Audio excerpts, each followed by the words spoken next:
Γεια σας από το fotisfxTALKS. Φιλοξενούμε σήμερα τον κύριο Hugo από την Ολλανδία, motion director και motion designer. Good morning, Mr. Hugo. That was a beautiful introduction. Thank you.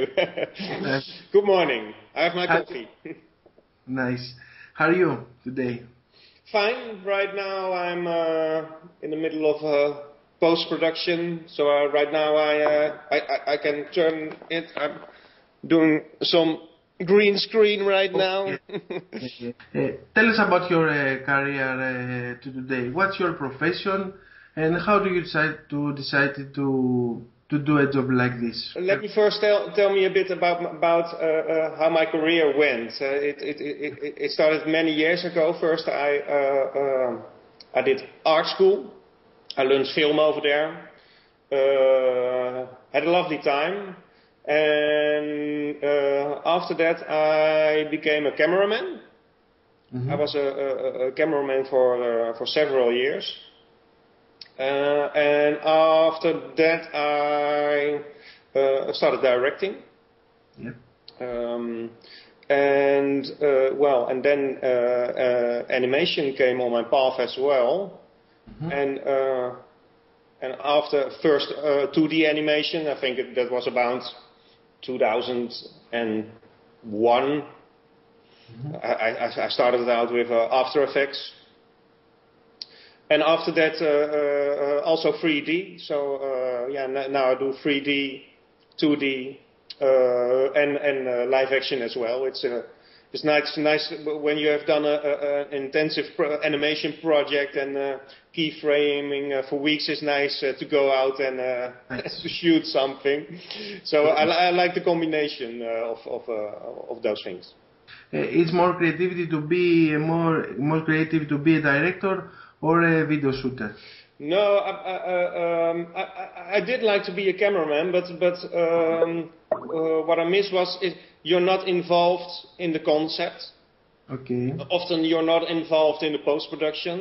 And what I liked is to be involved in the whole process. So also to think about concepts and how to create a movie and to deliver it to the client. So to make it completely your own thing. Well, and as a cameraman that's not possible. So that's why I started directing. And okay. Well, that's what I like about it. That it starts with an idea and finally there's a movie. Nice. And what kind of people may ask your services? Sometimes big companies. I have an agency as well, so I work also via an agency. Also audiovisual production companies. And how's the flow? How's your workflow? How do you start the idea, the whole movie? My workflow always starts with a concept.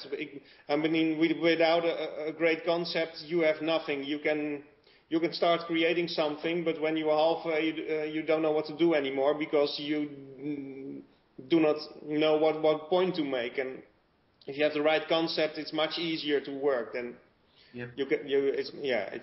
you know what kind of emotion you have to tell, what kind of story you have to tell. So I start with a concept, and that concept can be whether you have to use 2D animation or 3D animation, or maybe you have to shoot out live, or maybe you have to use a combination of all of those elements. But that doesn't really matter. It's more about having a great concept and then trying to execute that as good as you can. You said before that you mix 2D and 3D. Why you prefer this mix? Well, sometimes it's only 2D, or sometimes it's only 3D, or sometimes it's only live. It depends on the story you have to tell. If maybe you have to bring across an emotion or a feeling, or you have to tell a story. And sometimes the best way to do that is 3D animations, and sometimes the best way to do it is 2D animation. But sometimes it's interesting to use those more elements together. So maybe some 3D, maybe some stop motion animation, maybe some 2D, maybe some live as well. It makes the image rich to use all these techniques together. And I like it. I like to have some real elements. I mean, 3D animation can be nice, but sometimes it's also very clean or very, looking very high tech. And maybe adding some real life elements can make a 3D animation look totally different and maybe be better. So I like to use some old-fashioned techniques as well outside of 3D. Maybe some good old stop motion works well, or maybe try to use stop motion within 3D animation, or use 2D animation with real life elements. I like the combinations. Hugo, you are a freelancer with your own studio. Yeah. How people for a freelancer to survive for all of this market and all of this competition? First of all, you have to be, I guess you have to be a nice guy. Be nice to people. If you're an asshole, nobody wants to work with you. So don't stay in your own world. You have to go outside. Go to meet people. There are lots of forums on the internet about motion design. Talk to people. Be inspired by other people. Go out.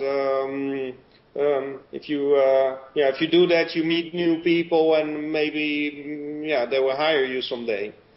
And you have to do the best you can in creating the things you do.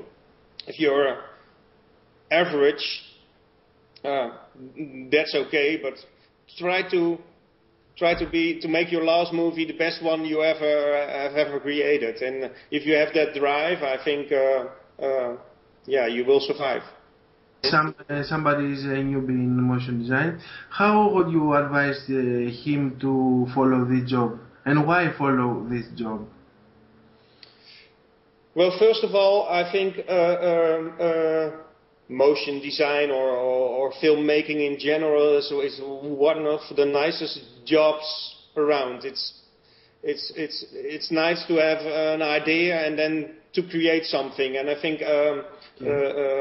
sound and image together are very strong. It's a strong medium. It can bring across a feeling, bring across an emotion. So it's very nice to create. Also, often bigger projects, you work together with lots of other people, and it's nice to work in a team that way. But even if you create things on your own, it's nice to be a creator. I like to create things, and that's nice about the job. And it's important that you as I told before, to show your work on the internet, talk to people, be nice, don't stay at home, but visit events or be inspired, and I think that's the way you should do it. Okay. So, Mr. Hugo, thank you for your time and for your advice. You're welcome. Thank you for asking me. I'm honored.